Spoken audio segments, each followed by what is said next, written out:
উত্তরার মাইলস্টোন কলেজের হৃদয় বিদারক ট্র্যাজেডি এখন শুধু শোক নয়, বিতর্কের কেন্দ্রবিন্দু। আগুনে পুড়ে যাওয়া হায়দার আলী ভবনের মধ্যে দিয়ে যখন গোটা দেশ কাঁদছে, তখন এক শিক্ষিকার একটি ফেসবুক পোস্ট ঝড় তুলেছে সামাজিক যোগাযোগ মাধ্যমে। ওই শিক্ষিকা পূর্ণিমা দাস।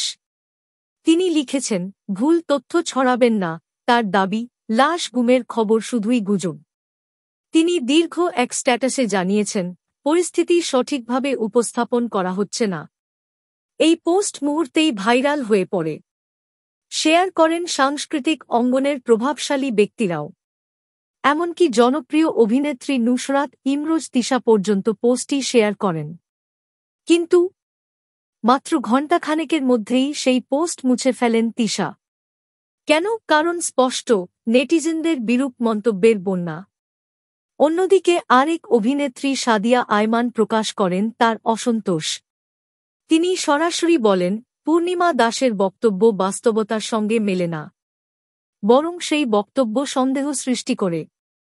সাদিয়া লিখেছেন, অনেক পরিবার এখনও তাদের সন্তানকে খুঁজে পাচ্ছে না। এই দায় কি শিক্ষকের?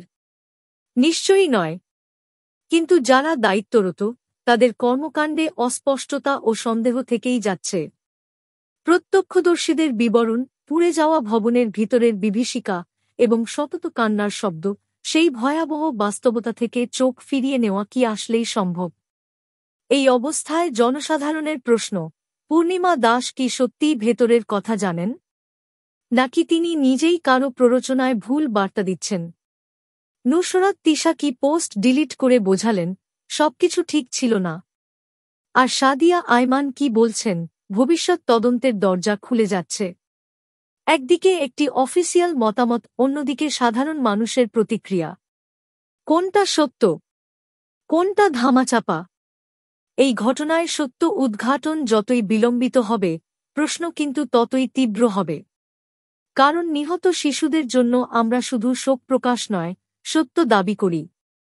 আপনার মতামত আমাদের জানান কমেন্টে। এই ভিডিও শেয়ার করে সত্যের পক্ষে থাকুন।